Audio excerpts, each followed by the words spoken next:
Então, pessoal, vou aproveitar aqui agora para falar só um pouquinho da produção dos hormônios sexuais, que também pode acontecer no córtex da adrenal, tudo bem? No córtex da adrenal, mais precisamente na zona reticulada, como a gente já viu. Que na zona reticulada vai ter a produção dos hormônios androgênios, ou também chamado de gonadocorticoides, tá? Então aqui eu coloquei alguns elementos e vocês vão achar nos livros, geralmente bem mais do que eu coloquei aqui, de vários produtos que são formados.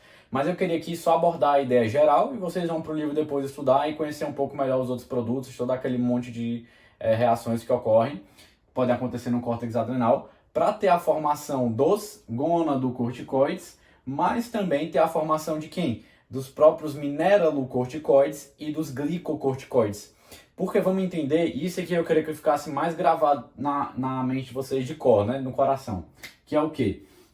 Lá a gente encontra o colesterol, ali no córtex da adrenal, que é trazido ali para aquele Uber, que é o LDL. Então o LDL carrega o colesterol e deixa ele na adrenal. Então tem células ali, as células da adrenal tem receptores para o LDL, enfim.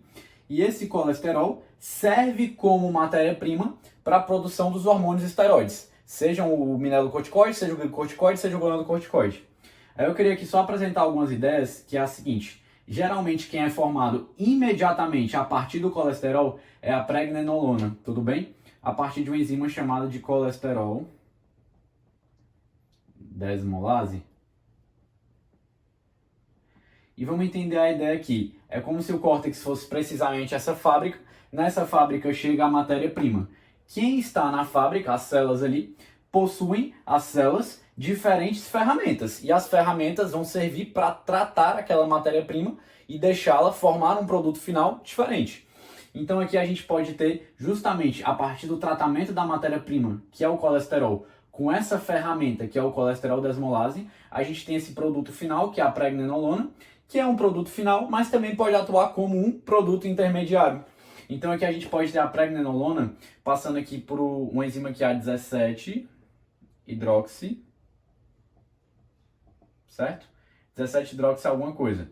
Não vou lembrar o nome exato, mas essa enzima faz o quê? Pega a pregnenolona e transforma na 17-hidroxipregnenolona.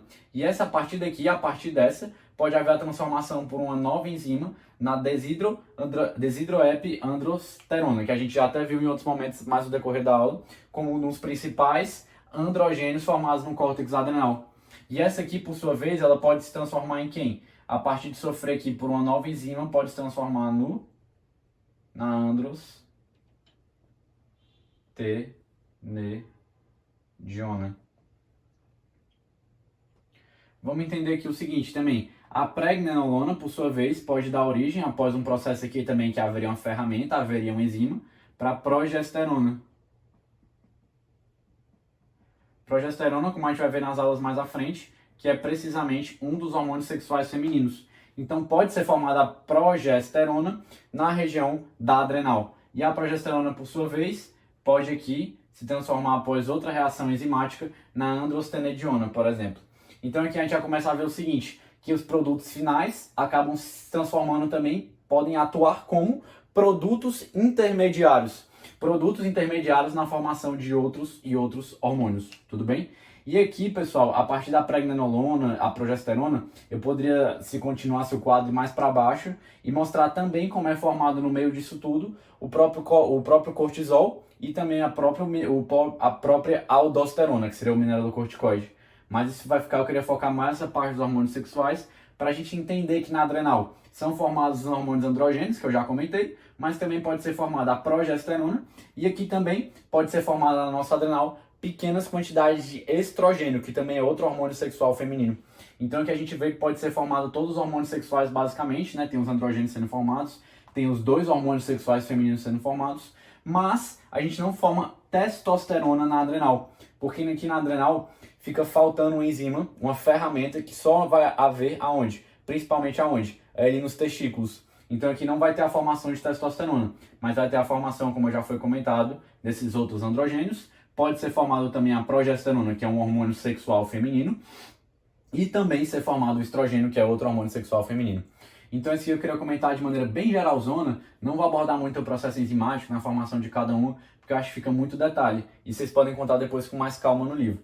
Mas eu queria focar e falar nessa questão aqui da ideia das enzimas e das ferramentas, que existem múltiplas enzimas para formar diferentes produtos. Por quê?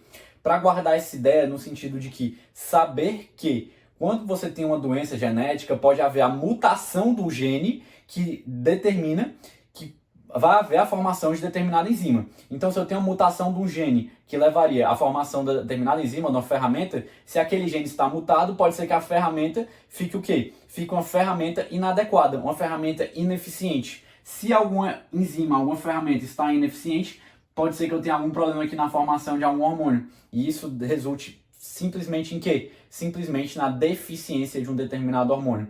Então, deficiências hormonais, lembrar dessas causas genéticas, só para lembrar também, para ficar esse gancho, porque com as causas genéticas muta-se o gene que produz uma determinada enzima, e a enzima, que é a ferramenta, se for ineficiente, vai haver uma ineficiência na formação de determinado hormônio. A partir de sempre, quando a gente está falando aqui de hormônios esteroides, sempre desse precursor inicial, dessa primeira matéria-prima que é o colesterol, beleza?